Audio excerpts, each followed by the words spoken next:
So hey everyone, welcome back to Radhika classes. तो भाई इस वीडियो में हम डिस्कस करने वाले हैं success Mantra for class 12th physics, जो कि आपके टर्म 2 बोर्ड्स होने वाले हैं। उसके अंदर आपका क्या सक्सेस मंत्रा रहने वाला है उसके बारे में थोड़ा सा डिस्कशन करने वाले हैं। तो भाई सर, ये क्या चीज है जो आप हमारे साथ डिस्कस करने वाले हो, कैसे हम हमारे लिए वीडियो हेल्पफुल होने वाला है और कैसे हम टर्म 2 बोर्ड्स की फिजिक्स जो है वो अच्छे से पढ़ सकते हैं। तो भाई बहुत अच्छे से फंडा क्लियर करूंगा। वैसे तो जिंदगी में सक्सेस मंत्रा यही है, अभी हार्डवर्क करो, जितना ज्यादा हार्डवर्क करोगे उतना ज्यादा आपको सक्सेस मिलेगा।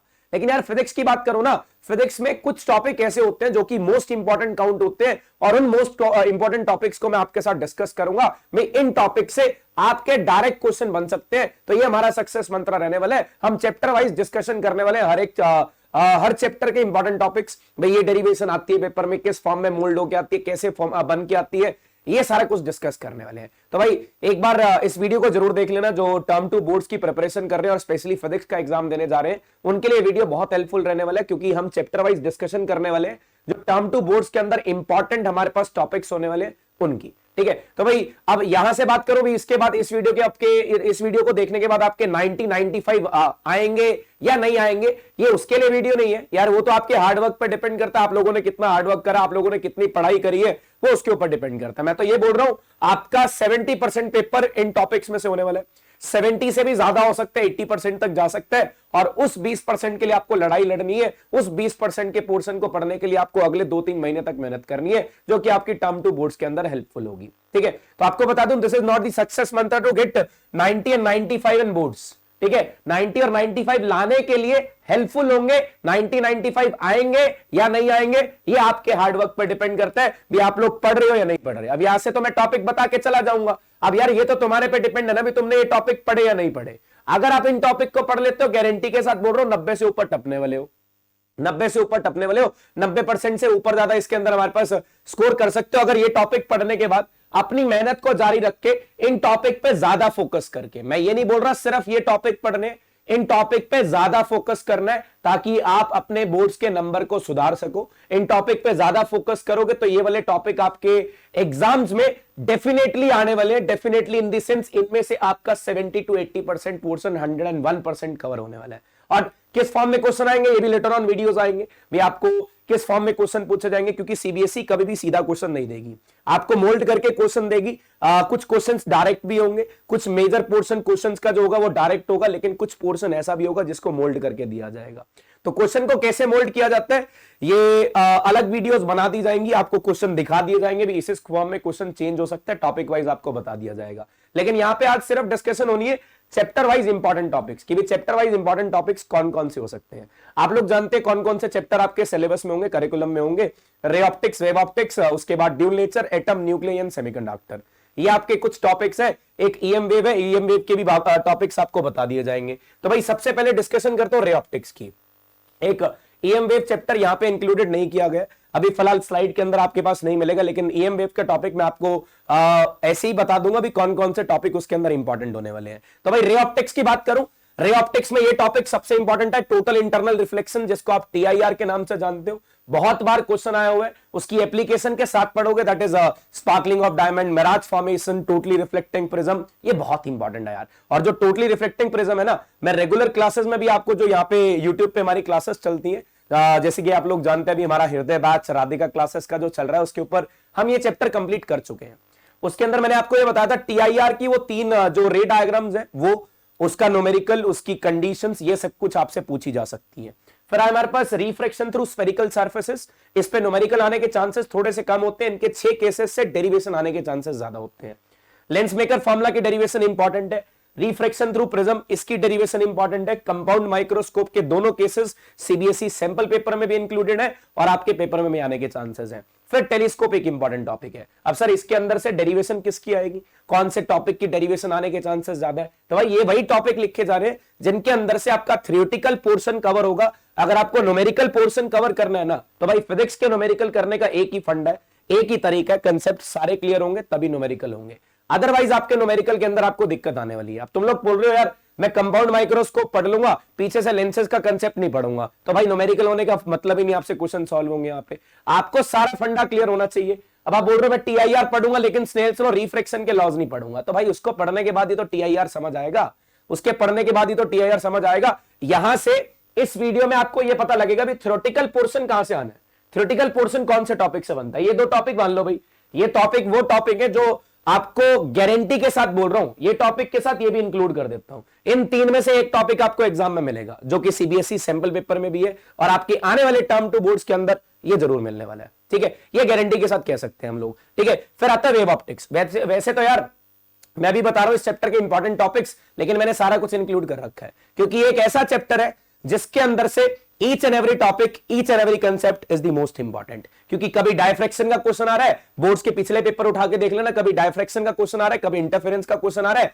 कभी ह्यूजेंस प्रिंसिपल उठ के आ रहा है, कभी ह्यूजेंस प्रिंसिपल से रिफ्लेक्शन आ रही है, कभी उससे रिफ्रैक्शन आ रही है, कभी वेव फ्रंट आ रहा है। तो भाई इसमें इंपॉर्टेंट टॉपिक बताना बीइंग अ फिजिक्स टीचर मेरे लिए बहुत डिफिकल्ट है, इसलिए मैंने ऑलमोस्ट सारे टॉपिक इसके अंदर इंक्लूड कर दिए। मैं वेव फ्रंट की बात करूं, मैंने ह्यूजेंस प्रिंसिपल की बात करूं, इंटरफेरेंस ऑफ लाइट की बात करूं, थ्योरी ऑफ फ्रिंजेस की बात करूं, डायफ्रैक्शन की बात करूं, each and every topic from this wave optics is going to be important.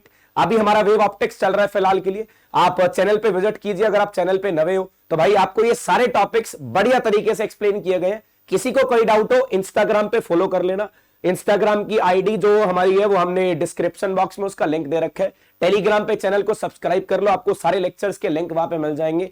Playlist already हमने बना रखी है, प्लेलिस्ट पे विजिट जाके विजिट कर सकते हो, ठीक है। 2 चैप्टर इंक्लूड कर दिए। इसके बाद आता हूं यार मैं किसके ऊपर, मेरे चैप्टर आया ये dual nature of matter and radiation. यहां से शुरू होती है हमारी मॉडर्न फिजिक्स। और भाई कई लोगों को ना डर होता है मॉडर्न फिजिक्स का, और बता दूं 1 नंबर की मॉडर्न फिजिक्स होती है, ठीक है। अगर बात करो ना मॉडर्न फिजिक्स की, इसके अंदर हमारा थ्योरेटिकल पोर्शन, हमारा अंडरस्टैंडिंग पोर्शन थोड़ा सा बढ़ जाता है। अगर हम इसको समझेंगे नहीं, हम चीजों को समझेंगे नहीं तो इतनी ज्यादा थ्योरी हो जाएगी, आप इस चीज को लिखने में आपको कंफर्टेबल नहीं होंगे, आपको थोड़ी सी आप कंफर्ट जोन से बाहर निकलने वाले, क्योंकि यहाँ पे थ्योरेटिकल पोर्शन आने वाला है। रीजन इज क्योंकि हम टर्म 1 में देखे आए कौन से ऑब्जेक्टिव फॉर्म के पेपर, वहां पे हमारे को थ्योरी लिखने की आदत छूट गई। जब हमारी थ्योरी लिखने की आदत छूट गई, यहाँ पे आने वाला थ्योरेटिकल पोर्शन। भाई जो आपका मॉडर्न फिजिक्स है ना, वो थोड़ा सा थ्योरेटिकल पोर्शन की तरफ भी जाने वाला है। अब जैसे dual nature of matter and radiation की बात करो, इसके अंदर जितने भी ग्राफ्स है ना फोटो इलेक्ट्रिक इफेक्ट के, फोटो इलेक्ट्रिक इफेक्ट आएगा उसके जितने भी ग्राफ है, चाहे वो इंटेंसिटी डिस्ट्रीब्यूशन का है, चाहे सॉरी इंटेंसिटी का ग्राफ है, चाहे फ्रीक्वेंसी का ग्राफ है, चाहे स्टॉपिंग पोटेंशियल का ग्राफ है, सारे ग्राफ्स इंपॉर्टेंट है। उसके बाद आइंस्टाइन थ्योरी, भाई एक क्वेश्चन लगा लो इसके अंदर से न्यूमेरिकल आने वाला आइंस्टाइन थ्योरी के अंदर से। आइंस्टाइन थ्योरी से एक न्यूमेरिकल हर बार एक्सपेक्टेड होता है और most of the time CBSE इससे न्यूमेरिकल डालती है, ठीक है। फिर उसके बाद जैसे चैप्टर का नाम है de Broglie dual nature of matter and radiation, इसके अंदर से ये टॉपिक बहुत इंपॉर्टेंट है क्योंकि इसने बताया था कि मैटर की वेवलेंथ कितनी होती है, जिसको हम डी ब्रॉगली वेवलेंथ के नाम से जानते हैं। तो भाई फंडा तो बहुत अच्छे से क्लियर होना चाहिए सर, फिर बिल्कुल अच्छे से क्लियर होगा। ये वो टॉपिक है जहां से फिर बता रहा हूं थ्योरी एक्सपेक्टेड है, यहां से थ्योरी एक्सपेक्टेड है, इसका मतलब ये थ्योरेटिकल पोर्शन आपका 70% पोर्शन कवर करती है। अगले 30% की मेहनत आप लोगों के ऊपर है। अगर आपके सारे फंडे क्लियर होंगे तब आपके वो 30% नंबर पूरे कंप्लीट आ सकते हैं। अगर एक भी फंडा छूट गया, एक भी कंसेप्ट छूट गया, वहां पे नंबर कटने के चांसेस हो जाएंगे। तो भाई getting 100 in physics is a big task, एक बहुत बड़ा टास्क है। उसके लिए आपको सारे कंसेप्ट एकदम से अच्छे से क्लियर होने चाहिए, फिर उसके बाद जाके 100 आ सकते हैं। And getting 90 and 95, you can score 90 and 95 by doing this topics and regular hard work. Regular hard work से मेरा मतलब कि आप रेगुलर क्लासेस लगाओ। अगर आप यहां पे भी एनरोल हो लगते हो ना, अगर सिर्फ फिजिक्स की क्लासेस रात्रि क्लासेस पे लगा के और यहीं से न्यूमेरिकल करके यहीं से रिवीजन करके जाओगे, आपके 90 95 कोई नहीं रोक सकता। भाई देखो 100 की गारंटी मैं नहीं देखता हूं, 100 की गारंटी तुम्हारे पास अपने पास होनी चाहिए। आपका हार्डवर्क आपको 100 दिलवाएगा। लेकिन फिर बता रहा हूं 90 95 90 95 96 97 यहां पे प्रॉमिस है। सारी क्लासेस लगाओ, सारे क्वेश्चंस को अच्छे से समझो, आपके गारंटी 95 प्लस आने वाले हैं उसके अंदर, ठीक है। फिर आया एटम्स, भाई ये चीजें पड़ी हुई हैं। डिस्टेंस ऑफ क्लोजेस्ट अप्रोच एक इंपॉर्टेंट डेरिवेशन है। इंपैक्ट पैरामीटर एक छोटी सी डेफिनेशन है जो आपको याद करनी है। रेडियस, वेलोसिटी एंड एनर्जी एक टॉपिक लगा लो, यहां से डेरिवेशन आने वाली है। रेडियस, वेलोसिटी और एनर्जी ऑफ इलेक्ट्रॉन की डेरिवेशन बहुत इंपॉर्टेंट है। फिर उसके बाद स्पेक्ट्रल सीरीज आती है, आप लोगों ने 11th केमिस्ट्री में पढ़ा था, लाइमन बाल्मर पार्शियल ब्रैकेट फंड, वो स्पेक्ट्रल सीरीज यहां पे दोबारा फिजिक्स के अंदर आने वाली है। तो ये सब चीजें हम पढ़ने वाले, बढ़िया तरीके से पढ़ने वाले, कुछ मिस आउट नहीं करने वाले। सारी क्लासेस आपको मिलेंगी, सारी क्लासेस आपको यहां पे मिलने वाली है। फिर न्यूक्लियाई, सारा चैप्टर तो सीबीएसई ने काट दिया। जब यार इसके अंदर से जो मेन पोर्शन था रेडियो एक्टिविटी, वो डिलीट कर दिया। अब जब रेडियो एक्टिविटी डिलीट कर दिया तो बचता यही है, nuclear size and nuclear density. ये तो भाई मजाक है, इसके अंदर तो कुछ इतना खास है नहीं। न्यूक्लियर साइज और न्यूक्लियर डेंसिटी तो मानता हूं यार इसके अंदर से इंपॉर्टेंट टॉपिक इंक्लूड करना पड़ा मुझे, क्यों इंक्लूड करना पड़ा, नहीं तो बचता ही कुछ ना। अब बचा क्या, binding energy curve, binding energy and mass defect, ये 3 टॉपिक, और एक्सपेक्ट कर लो इससे 4 नंबर का क्वेश्चन आएगा आपका, एक्सपेक्ट कर लो इससे 4 नंबर का क्वेश्चन आएगा। तो भाई 1-2 टॉपिक न्यूक्लियर के अंदर बचे, मतलब ये बहुत छोटा चैप्टर कर दिया गया। अगर इसके अंदर रेडियो एक्टिविटी इंक्लूड करते तो एक बहुत बड़ा चैप्टर था, रेडियो एक्टिविटी से पूरी डिलीट कर दी गई है, सिर्फ गिनती के छोड़ा इसका 70% पोर्शन डिलीटेड कर दिया आपने, और 30% पोर्शन सीबीएसई में इंक्लूड किया गया। तो एक न्यूक्लियाई आपके लिए बहुत आसान चैप्टर होने वाला है, बहुत आसान चैप्टर होने वाला है, ठीक है। फिर एक चैप्टर और बचता है हमारे पास, दैट इज सेमीकंडक्टर। सेमीकंडक्टर एक थ्योरेटिकल चैप्टर है जिसके अंदर न्यूमेरिकल पोर्शन सिर्फ 10% है और 90% इसकी थ्योरी है। और फिर बता रहा हूं थ्योरी लिखने में दिक्कत होगी, बिकॉज अब आपकी आदत छूट चुकी है सब्जेक्टिव पेपर अटेम्प्ट करने की। आदत किस चीज की बची है, ऑब्जेक्टिव की। अब तो क्या करने का, थ्योरी पढ़ने की, उसको लिखने का तरीका तो हमारे को सीखना नहीं था पिछली बार, क्योंकि हमने क्या करना था, ऑब्जेक्टिव में टिक के मारने थे, टिक करने थे ABCD में। अब यार लिखना पड़ेगा, सब्जेक्टिव फॉर्म में पेपर होने वाले, क्योंकि सीबीएसई ने पेपर रिलीज करा, अपना सैंपल पेपर रिलीज करा, उसके अंदर सब्जेक्टिव फॉर्म में पेपर डाला, मतलब ये आपको सब कुछ लिख के दिखाना पड़ेगा। इसमें इंपॉर्टेंट बेसिक थ्योरी, सेमीकंडक्टर क्या होते हैं, कैसे बनते हैं, क्यों बनते हैं, ये सब कुछ आपको पता होना चाहिए। इसके एनर्जी बैंड डायग्राम्स ये आपको पता होने चाहिए। PN junction diode is going to be very very important, direct question PN junction diode से बहुत बार देखे गए हैं। और ये तो भाई half and full wave rectifier, इसके तो क्या ही कहने, हर बारी पेपर में उठ के आया होता है। प्री बोर्ड में नहीं आएगा तो बोर्ड में आ जाएगा, बोर्ड में नहीं आएगा तो उससे पहले जितने आपके टेस्ट होने उसके अंदर उठ के आ जाएगा। This is going to be really really important. Photodiode, LED and solar cell, these are the last topics of this chapter. इसके बाद आपका डायोड खत्म हो जाता है, मतलब चैप्टर एंड हो जाता है।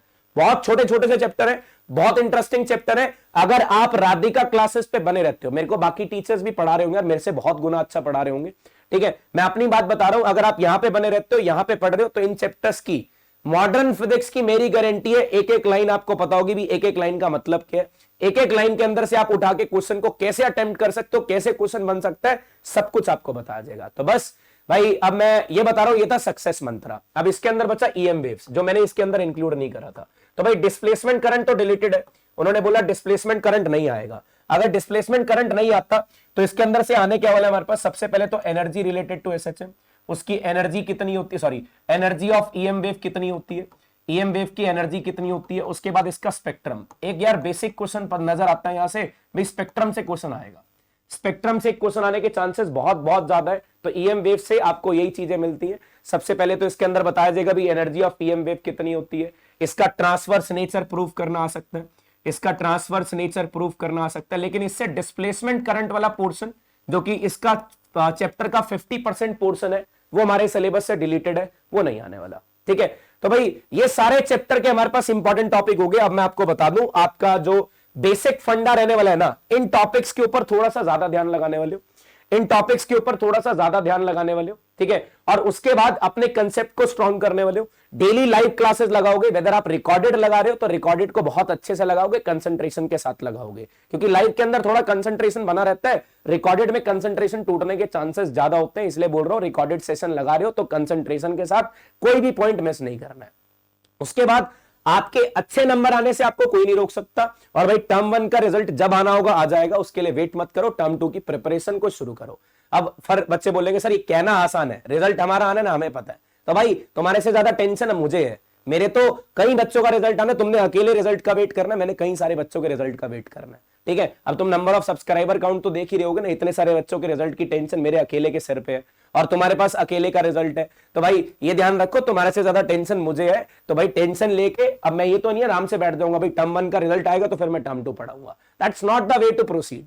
आपको आगे बढ़ना पड़ेगा, जो रिजल्ट आएगा वो आता रहेगा, ठीक है, उसको कोई रोक नहीं सकता आने से। अगर तुम्हारे 28 नंबर है तो उसको कोई 29 पे नहीं कर सकता, अगर आपके 35 नंबर है तो उसको कोई 36 नहीं कर सकता, वो तो उतने ही रहने हैं। तो टर्म 1 बोर्ड्स का रिजल्ट जब आएगा आप उसको तब देख लेना। अगर आपको ज्यादा जल्दी हो रही है, सीबीएसई ने ऑफिशियल आंसर की रिलीज कर दी थी, उससे अपने आंसर मैच करो और अपना स्कोर बनाओ और आगे बढ़ो, ठीक है। क्योंकि हमें टर्म 2 को फोकस करना है, टर्म 2 को इतना अच्छा करना है भाई हमारे को उसके अंदर अच्छे मार्क्स लेने से कोई ना रोक सके। जो गलतियां टर्म 1 में करी थी उसको टर्म 2 के अंदर नहीं दोहराना, क्योंकि सब्जेक्टिव पेपर है भाई, पढ़ना तो पड़ेगा, पढ़ना तो पड़ेगा, ठीक है। तो भाई ये मेरा सक्सेस मंत्र था क्लास 12 फिजिक्स का। फोड़ दो इस वीडियो को, फटाफट से शेयर कर दो भाई, सबके पास पहुंच जानी चाहिए वीडियो और सबको इंपॉर्टेंट टॉपिक पता होने चाहिए। हर एक बंदे के पास राधिका क्लासेस का सक्सेस मंत्र होना चाहिए, राधिका क्लासेस चैनल के बारे में पता होना चाहिए। Share this video with your friends. मिलते हैं क्लासेस के अंदर बहुत जल्दी। चैनल को सब्सक्राइब कर लेना, वीडियो को लाइक कर देना। Will meet you in the classes. Thank you so much.